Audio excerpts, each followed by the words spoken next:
참 세월이 빠르지요. 벌써 이제 12월 달이 되었어요. 제가 11월 중순에 말씀 기억하시죠? 도피성을 6군데 두었는데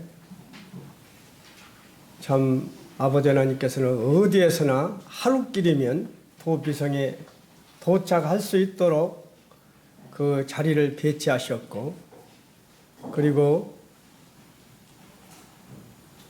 대제사장이 죽으면 부지 중에 살인했던 자가 자유를 얻는다고 말씀을 드렸죠.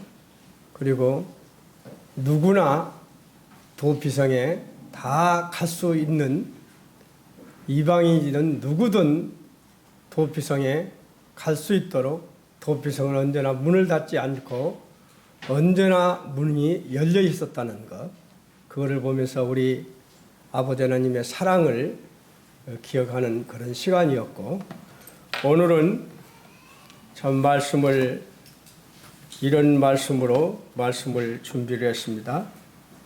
하나님이 나를 보고 계신다. 그래서 주 안에 서라는 그런 주제로 하나님이 나를 보고 계신다. 주 안에 서라. 이런 주제로 오늘 말씀을 준비를 했습니다. 먼저 오늘 예배 시간에 제가 시편 139편을 했는데요. 같이 139편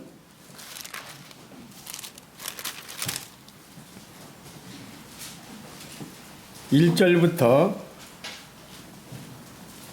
4절까지 다 같이 큰 소리로 읽기를 원합니다. 구약 903쪽입니다. 다 찾았죠? 시작. 여호와 주께서 내가 앉고 일어서심을 아시고 멀리서도 나의 생각을 밝게 하시오며 나의 모든 길과 나의 모든 행위를 익히 하시오니 여호와여 내 혀의 말을 알지 못하는 것이 하나도 없으시리라. 7절은 제가 읽겠습니다. 내가 주의 영을 떠나 어디로 가며 주의 앞에서 어디로 피하리까? 9절 내가 새벽 날개를 치며 바다 끝에 가서 거주할지라도 10절 거기서도 주의 손이 나를 인도하시며 주의 오른손이 나를 붙드시리다. 그리고 빌립보서 4장 1절을 다 같이 읽기를 원합니다. 빌립보서 4장 1절 322쪽입니다.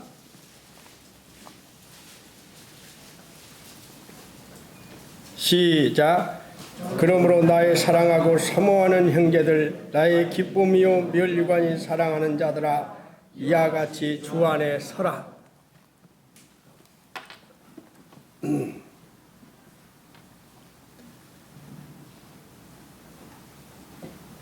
중세 시대에 보면 13세기에 중세 시대에는 그렇게 수도원들이 많았었지요.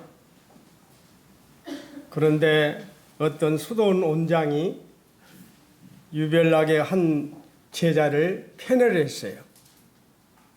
제자를 사랑했는데 그 수도원 원장 밑에서 수도하는 그 제자들이 이제 이런 이야기를 합니다. 하나님은 공평하신 하나님이신데 왜 원장님은, 왜 스승님은 한 제자만을 편애하십니까?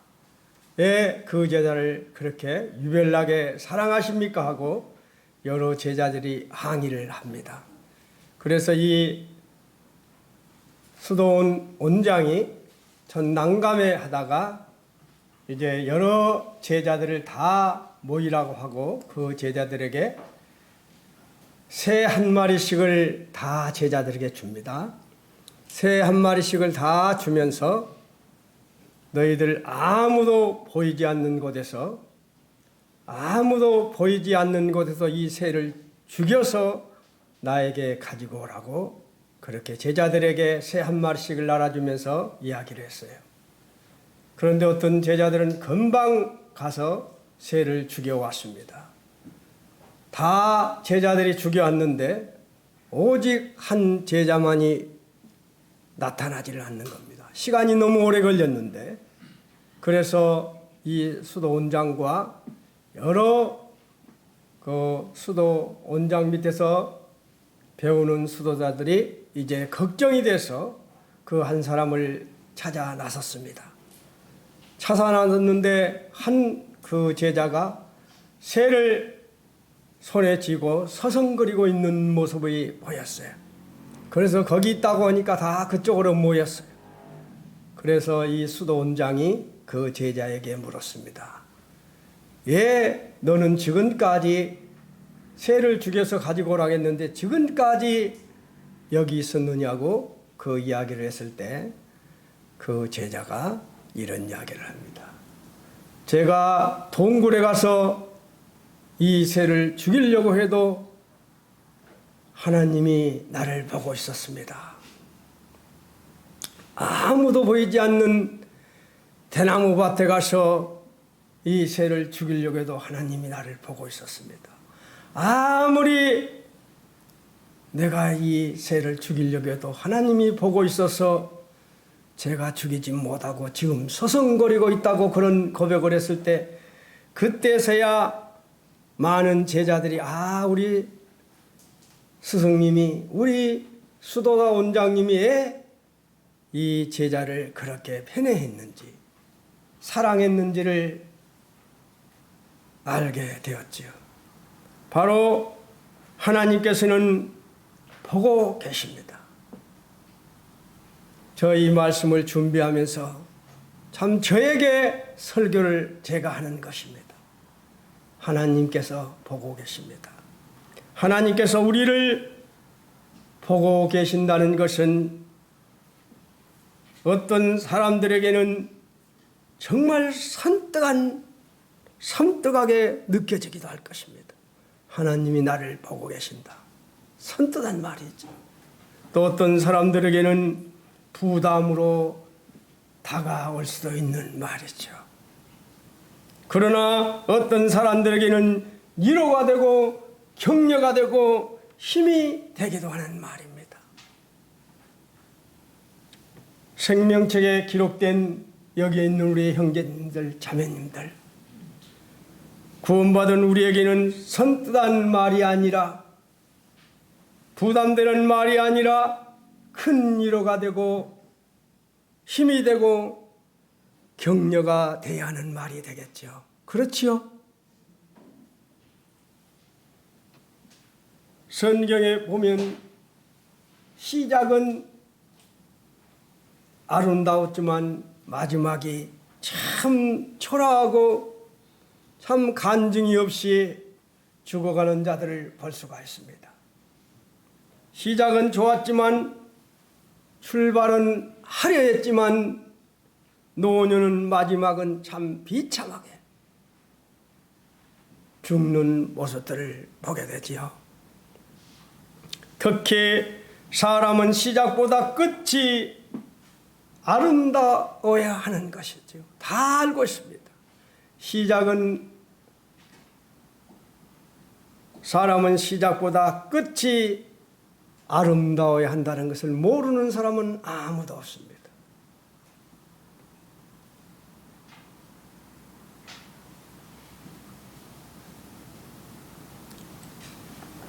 어떤 업적보다 그 가정이 우리에게 중요하지요. 세상 사람들은 어떤 이른 것에 대해서 그 가정을 중요시하지 않습니다. 그러나 우리 구원받은 형제 자매들에게는 어떤 목표보다도 그 가정이 매우 중요한 것이지요. 어떤 방법을 통해서 그것을 이루었느냐가 매우 중요합니다. 우리가 잘 보면 기드온을 모르는 분은 아무도 없을 거예요. 이스라엘 백성들이 하나님 말씀에 불순종했을 때 하나님께서 누구를 통해서, 미디안 족속을 통해서 7년간을 그 이스라엘 백성들을 다루시죠. 그때 이스라엘 백성들이 하나님께 간절히 기도했을 때 하나님께서 그 기도를 들으시고 기드온이라는 사사를 세웁니다. 기드온을 세웠을 때 기드온이 어떻게 말합니까? 정말 하나님이 나를 부르셨다면 나에게 이렇게 보여달라고 이야기를 하지요. 다장마당에 양털 한 뭉치를 놓아둘 것이니 만약 이슬이 양털 위에만 있고 그 땅바닥은 바싹 마르게 해주세요. 그러면 저를 부른지를 제가 확신하겠습니다 했을 때 하나님께서 양털에게만 이슬을 가득 내리고 마른 땅은 그 주변은 바싹 마르게 했지요. 그랬는데 기드온이 다시 그런 이야기를 합니다. 죄송합니다. 한 번만 더 부탁합니다. 이제는 거꾸로 말을 하는 것이지요. 양털을 바싹 마르게 해주시고 그 주변을 이슬로 해달라고 했을 때 하나님이 그대로 해주시죠. 그래서 기드온이 이제 그러한 하나님의 부름을 확신하고 기드온은 바알 제단과 아세라 목상을 헐고 여룹바알이라는 별명을 얻는 그런 일을 감행하는 사람이었죠. 그리고 기드온은 32,000명이 모였을 때 너무 숫자가 많다고 두려워 떠는 자는 가라겠을 때 22,000명이 가버리고 10,000명이 남았을 때 10,000명도 많다고 거기에서 300명을 선택해서 300명 군사로 메뚜기 같이 많은 미디안을 뭘로 물리쳤습니까? 총칼로 물리친 것이 아니라 횃불로 항아리를 깨서 그 많은 미디안 족속을 물리쳤지요.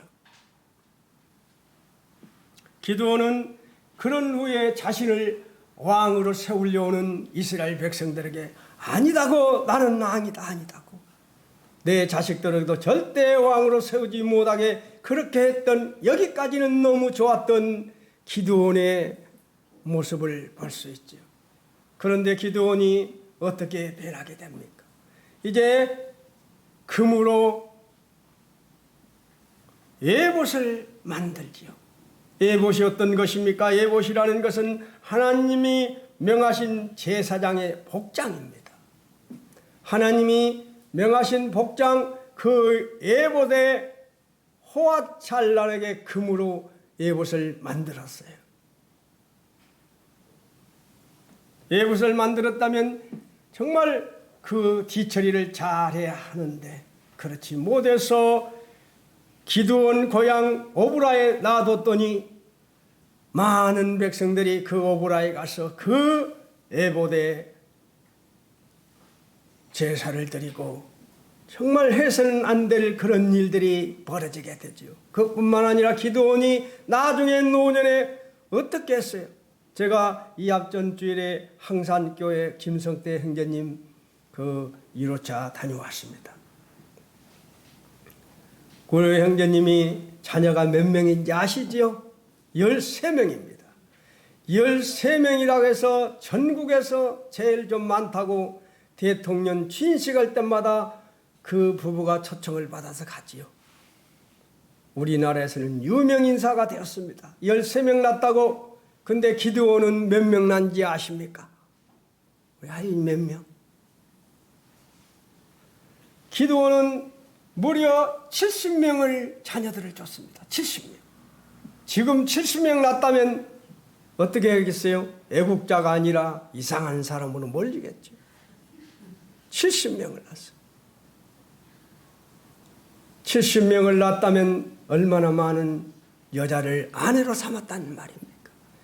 그렇게 하고 나중에는 첩의 아들 아비멜렉이 기드온이 죽자 70명의 그 형제간들 한 명만 어디 숨어서 살고 다 나머지를 첩의 아들 아비멜렉이 다 죽여버리고 자기 스스로가 왕이라고 선포하지요. 이렇게 기드온은 참 시작은 좋았지만 마지막을 간증을 다 잃는 기드온을 보게 됩니다. 우리가 잘 아는 사무엘 왕은 어떻겠습니까? 처음엔 하나님의 축복과 백성들의 지지를 받으며 왕으로 화려하게 출발한 사람이 바로 사울입니다. 얼마나 겸손했던지 형거 뒤에 숨어버리는 그런 부끄러움도 탔던 겸손했던 그런 사람이었습니다. 하나님께서 함께 하심으로 전쟁할 때마다 연전연승을 했던 사울이었습니다. 그런 사울이 블레셋과의 전쟁을 앞두고 있는데 백성들이 떠나는 그런 바람에 마음이 조급해서 사무엘을 기다리지 못하고 제사를 드려버렸죠. 다 아시죠? 그 제사를 드려버리고 나서 왕은 제사를 드리지 못하게 되어 있습니다. 그리고 말씀을 선포하지 못하게 되어 있습니다. 왕은 군사와 정치만을 담당하게 되어 있었습니다. 분명하게 그때도 선이 있었단 말입니다. 그런데 사울은 왕이라고 해서 자기가 제사를 드려버렸어요. 그뿐만 아니라 제사를 딱 드리고 났을 때 사무엘이 딱 제사를 드리고 났을 때 나타나지. 또 그랬으면 말을 잘 들어야 되는데 아말렉과의 전쟁에서 어떠한 일들이 벌어집니까? 아말렉을 아버지 하나님께서는 진멸하라고 했습니다. 모든 짐승도 다 죽이라고 했습니다. 진멸하라고 했습니다. 아말렉이 어떤 민족이었습니까? 아말렉은 이스라엘 백성들이 출애굽해서 광야길을 갈 때 하나님을 두려워하지 않았습니다. 피곤해서 지쳐서 약자들의 뒤처지는 그 약자들을 뒤를 쳐서 정말 죽인 자들, 그런 자들이 바로 아말렉이었습니다. 참부차별하게 공격을 했던 그 자들이 아말렉이었습니다. 이 때문에 하나님께서는 아말렉을 천하에서 도말하리라고 말씀을 하시죠. 어디서 합니까? 신명기 25장 17절에서 아말렉에 대한 기억을 지어버리라 그렇게 말합니다. 그리고 너희는 애굽에서 나오는 길에 아말렉이 내게 행한 일을 기억하라. 너가 피곤할 때 내 뒤에 떨어진 약자들을 쳤고 하나님을 두려워하지 아니하였느니라. 너게 안식을 주실 때 너는 천하에서 아말렉에 대한 기억을 지어버리라. 너는 잊지 말지니라고 분명하게 연속 이야기를 하고 있는 것입니다. 아말렉을 도말하여 천하에서 기억하지 못하게 하겠다고 말씀을 출애굽기 17장 14절에서 내가 아말렉을 없이하여 천하에서 기억도 못하게 하리라고 말씀을 했습니다. 이런 사실을 사울이 몰랐을까요? 그런데도 사울은 물질에 대한 욕심으로 인해서 하나님의 명령을 저버리고 아말렉의 실한 동물 소와 양들을 남겨두었다는 것입니다. 어린 양과 모든 좋은 것을 남기고 진멸하기를 즐겨 아니하고 가치 없고 하찮은 것을 진멸했다는 것입니다.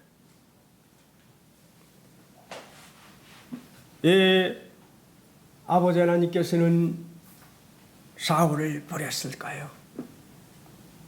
여호와께서도 왕을 버려 왕이 되지 못하게 하셨나이다, 이런 말을 사무엘이 사울 앞에서 면전에서 말합니다.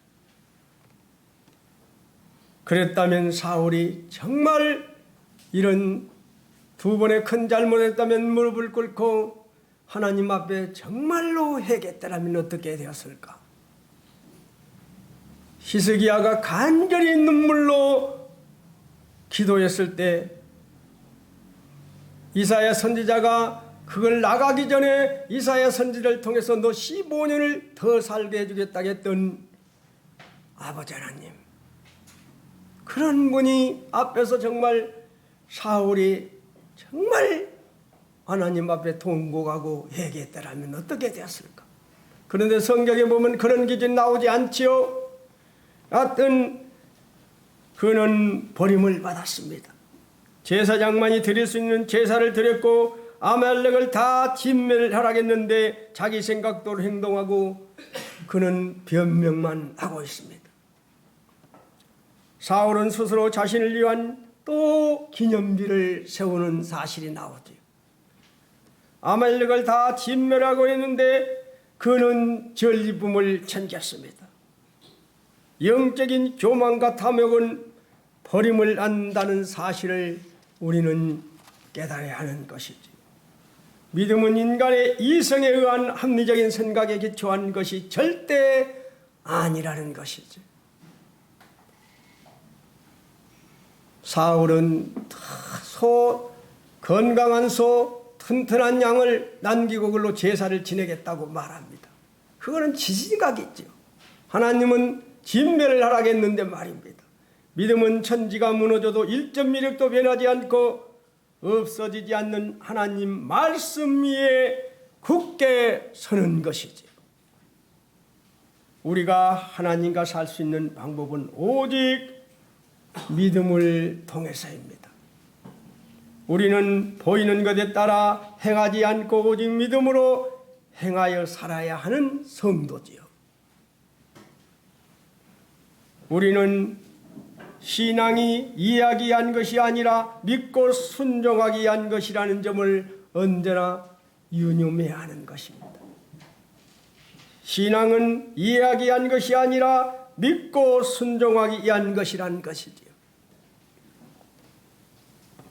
여기서 하나님께서 어떤 때는 전쟁할 때 전리품을 챙겨라 가시고 어떨 때는 전리품을 챙기지 말라고 하시죠. 우리가 잘 아는 여리고성은 전리품을 챙겨라겠습니까? 전리품을 챙기지 말라겠습니까? 하진이 뭘 하겠지? 챙기지 말라겠지. 그런데 여리고성은 점령했을 때 절대 전리품을 챙기지 말라겠는데 아간이 모르게 숨겼습니다. 그래서 아이성 전투, 아무것도 아닌 그런 전투에서 아이성에서 지지요. 그러나 아이성 전투에서는 하나님이 전리품을 챙겨라겠습니다. 그런데 아말렉과의 전쟁에서는 다 진멸하겠습니다. 챙기지 말라겠습니다. 그런데 사울은 전리품을 챙겼습니다. 그런데 우리가 잘 아는 사도 바울은 어떤 삶을 살았습니까? 사람은 시작보다 끝이 아름다워야 안 되는데 사도 바울은 시작은 우리 전라도 말로 참 거시기했지만 나중에 정말 아름다운 삶이었죠. 세상 사람들이 봤을 때는 머리가 잘리는 차명에 죽었습니다. 머리가 잘렸습니다. 세상 사람들이 봤을 때는 비참한 죽음이었지만 우리 그리스도인들이 보는 그 죽음은 아름다운 죽음이었지. 사도 바울은 다메섹 도상에서 예수님을 만난 뒤 오직 주님만 따르는 삶을 살았습니다. 수많은 유업이 있었습니다. 때로는 멈추고 싶을 만큼 힘들 때도 많이 있었습니다. 이전의 삶으로 돌아가지 않았다는 것입니다. 아무리 힘들어도 사도 바울은 이전의 삶으로 돌아가지 않았습니다. 다메섹 도상에서 주님의 음성을 그는 들었습니다. 어떤 음성을 들었습니까?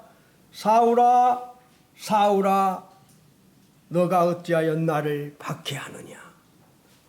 사울아, 사울아, 어찌하여 나를 박해하느냐? 그때 사울이 주여 누시니까 말할 때 나는 너가 박해하는 예수라고 말하지. 그는 그때 하나님이 자기를 다 보고 있는 것을 그는 느꼈습니다. 그가 예수님을 믿는 자들을 핍박하기 위해서 얼마나 잡으러 다닌지를 다 보셨고, 스데반이 죽을 때, 청년일 때 스데반의 옷을 맡기고 있을 때 그러한 모습도 하나님은 다 보셨다는 거예요. 그렇기 때문에 하나님께서 사울아, 사울아, 내가 어찌하여 나를 박해하느냐? 나는 너가 박해하는 예수라고 말씀하신 것이죠. 사울이 일어나 눈을 떴을 때 아무것도 보지 못했습니다. 그래 다메섹으로 들어가서 사흘 동안 보지도 못하고 먹지도 못하고 있다가 그가 며칠 지난 후에 어떻게 변하지요? 즉시 일어나 각 해당에서 예수님이 하나님의 아들이라고 선포하기 시작합니다. 다메섹 도상에서 이전엔 예수를 믿는 자들을 핍박하고 잡으러 다녔던 그가 그 즉시로 변화돼서 해당에서 예수님은 하나님의 아들이라고 선포하기 시작합니다.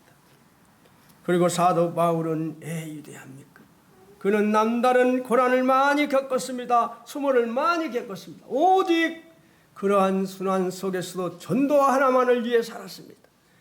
1차 전도 여행은 바라바와 함께 2년간을 다니면서 소아시아와 키프루스 그 섬 있지요. 그를 방문하여 교회를 세웠습니다. 그리고 2차 전도 여행 때는 신라와 함께 3년간 마게도냐와 아가야다에 다니면서 복음을 전파하되 바로 아까 빌립보서의 그 교회 성도들에게 하던 그 교회도 그때 2차 전도 여행 때 빌립보 교회를 세웁니다. 그리고 3차 여행은 5년간을 하는데 에베소도 교회와 고린도 교회를 포함한 여러 교회를 순회하면서 연약한 교회를 돌아보고 또 성도들을 격려했던 그 사도 바울의 모습을 볼 수 있다. 그는 한결같이 자기의 삶은 하나도 없었습니다. 오직 하나님만을 위해서 우리 주님만을 위해서 살아갔던 사도 바울의 모습을 볼 수 있는 것이죠. 사도 바울이 1년 6개월 동안 고린도 교회에서 살지요. 그 교회가 그 도시가 좋아서 살았습니까? 거기에서 타락하고 버림받은 채 죽어가는 하나님 백성들이 있었기 때문에 사도 바울은 1년 6개월간을 고린도 교회에 있으며 그는 교회를 세우지 가르치고 그렇게 합니다. 그뿐만 아니라 그는 언제나 떳떳했다는 거예요. 공명정대했다는 것입니다. 여기서 힘이 나오는 것이지요. 우리가 힘이 없는 이유가 떳떳하지 못하기 때문이죠. 하나님이 우리를 보고 있다는 것입니다. 하나님 보시기에 내가 떳떳한 삶이었다면 당당해지는 것이죠. 사도 바울은 그래서 그는 떳떳하고 당당했습니다. 하나님이 보고 있을 때 나는 자기를 위한 삶이 아닌 오직 주님만을 위한 삶이었습니다. 그는 그래서 당당하게 그런 고백을 하지.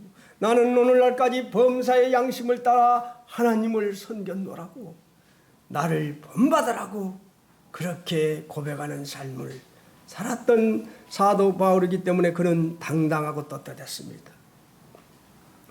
우리는 믿음을 통해서 하나님과 교통하고 믿음의 손으로 하나님의 손을 붙잡고 살아가야 할 성도지요. 이 믿음은 말씀과 기도와 성령님의 은혜 속에서 자라난다는 것이죠. 바로 믿음은 말씀과 기도와 성령님의 은혜 속에서 자라나는 것입니다. 사도 바울은 빌립보에 교회를 무척 사랑했습니다. 아까 우리 읽어보았습니다. 빌립보 교회 성도들을 향해서 나의 사랑하고 사모하는 형제들, 나의 기쁨이요 멸리가 아닌 사랑하는 자들아, 그는 이런 고백을 하고 있습니다. 얼마나 빌립보 교회를 사랑했는지 모릅니다. 빌립보 교회 성도들을 아끼고 사랑했기에 빌립보 교회가 우려스러운 그런 소식을 듣게 됐지요. 그래서 절절한 마음으로 빌립보 교회 성도들을 향해서 주 안에 살라고 말하고 있습니다. 많은 사람들이 세상 사람들이 그리스도의 십자가의 원수로 살고 있지만 너희는 하늘 시민권을 가진 자들이니 하나님의 백성으로 살아야 한다고 그렇게 권면하면서 사도 바울은 이야기하고 있습니다. 사도 바울이 떠난 지 얼마 지나지 않아서 빌립보 교회는 변질되기 시작했다는 것입니다. 교회 안에 복음이 적대시하는 자들이 생겨나기 시작했습니다.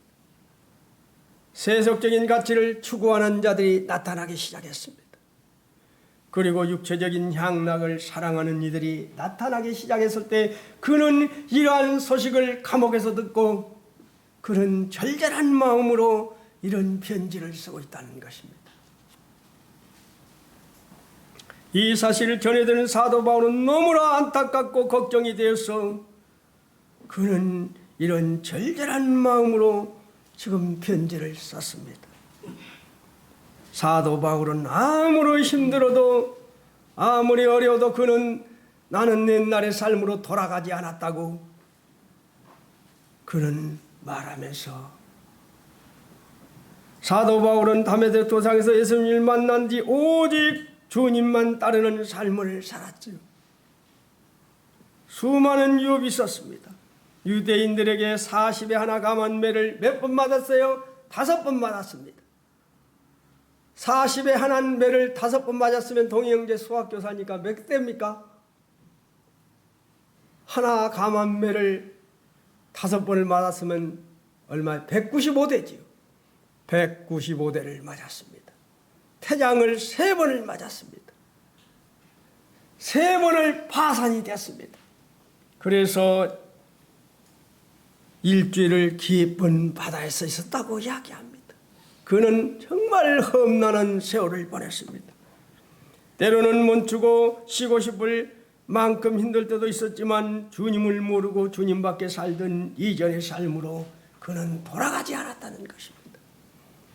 그러면서 빌립보 교회 성도들을 향해서 주 안에 서라고 권면하고 있는 것입니다.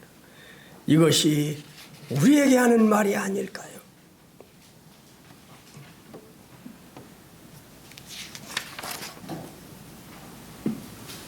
자신을 본받아 일편단심 주 안에 서서 살아가는 이들을 친구 삼고 그들을 본받으라고 합니다. 세상과 주님 사이를 수시로 가는 이를 친구 삼고 그를 본받으면 애 역시 그와 같은 믿음이 되고 많은 것이죠. 그래서 우리가 누구하고 교제하느냐, 누구하고 사귀냐가 무척 중요한 것입니다. 처음에는 그래 아는 것 같아도 슬슬 큰 솥에 물을 끓여놓고 개구리를 잡아놓으면 처음에 개구리 잘 놉니다. 슬슬 불 때면 나중에 가버려요. 우리 하진이가 웃는데 간지 모르게 간단 말입니다. 바로 그렇게 슬슬 하다면 자기도 모르게 그 믿지 않는 자와 같이 하다 보면 그리 빠지게 된다는 것입니다. 사도 바울은 빌립보 교회를 바라보며 여러 번 당부를 하지요. 정말 사랑하는 이에게 해야 할 당부는 오직 주 안에서 살아가는 것입니다. 모세가 시내산에서 40일 동안 하나님과 가까이 있다가 친밀한 교제를 하고 가까이 있다가 내려오니 모세의 얼굴이 어떻게 했어요? 빛이 나서 자기는 모릅니다. 빛이 나는 모습을. 그러나 다른 사람들은 빛이 나서 감히 바라보지를 못하지. 우리도 모세처럼 빛나는 우리가 되었으면 합니다. 이 마음이 깨끗해서 빛났으면 합니다. 이번 장로 모임에 갔는데 한 형제님이 그런 교제를 했어요. 하얀 옷을 입고 있는데 하얀 옷에 건정 뭡니까 그런 것을 탁 찍으면 검정 옷이 싹 번져서 금방 나타나는데 이런 옷 시커먼 옷에 몇 번 찍어도 표가 납니까? 깨끗한 양심. 우리가 깨끗해야 된다는 것이죠. 깨끗해야. 사도 바울은 왜 그렇게 당당하니 말할 수 있었을까요? 그가 하나님 보시기에 너무나 깨끗하게 당당했기 때문에 볼펜을 찍으면 딱 나타나 버리는데 우리가 지린다 찍으면 나타납니까? 그래서 모세같이 빛났듯이 우리 마음이 모세같이 빛나고 믿음의 선배인 사도 바울같이 빛나서 우리도 나는 오늘날까지 범사의 양심을 따라 하나님을 섬겼노라고 나를 본받으라고 주 안에 서라고 그렇게 말할 수 있는 우리가 되자는 것입니다. 라틴어로 메비디 데우스, 메비디 데우스, 이 말이 무엇입니까? 하나님이 나를 보고 있다. 하나님이 나를 보고 있다.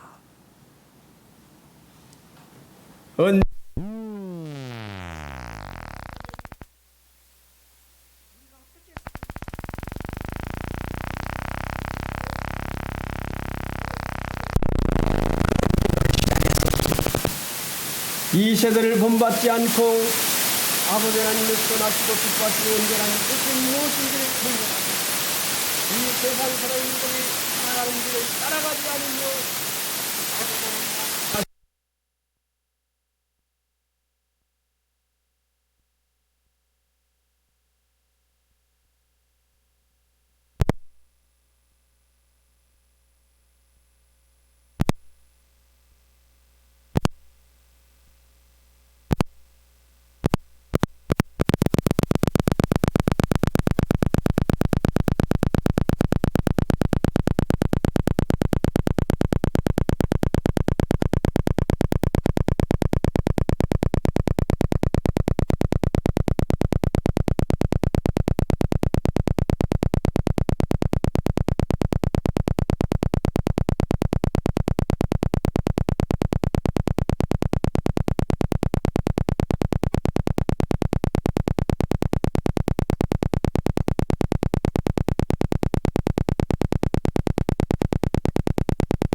어떤 교회일까요?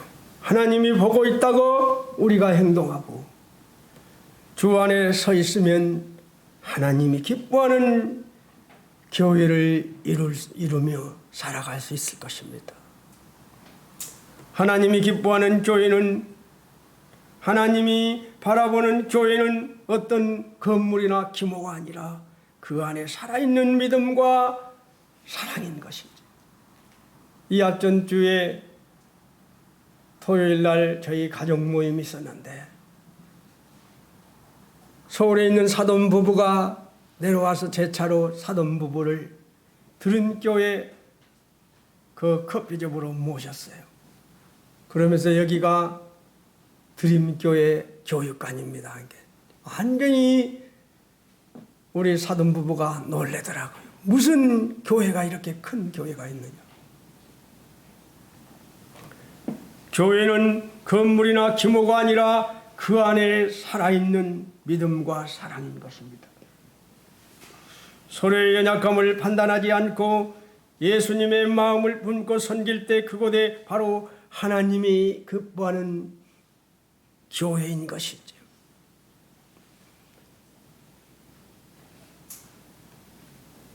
연약감을 판단하지 않고 그래도인 것이지요.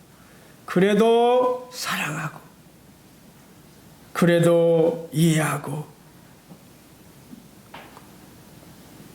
그래도 용서하고 그래도 품고 이렇게 할 때 하나님이 성도들 간에 그래도 사랑하고 그래도 이해하고 그래도 품고 그래도 용서하며 성도 간에 지낼 때 하나님이 기뻐하시는 교회일 것입니다.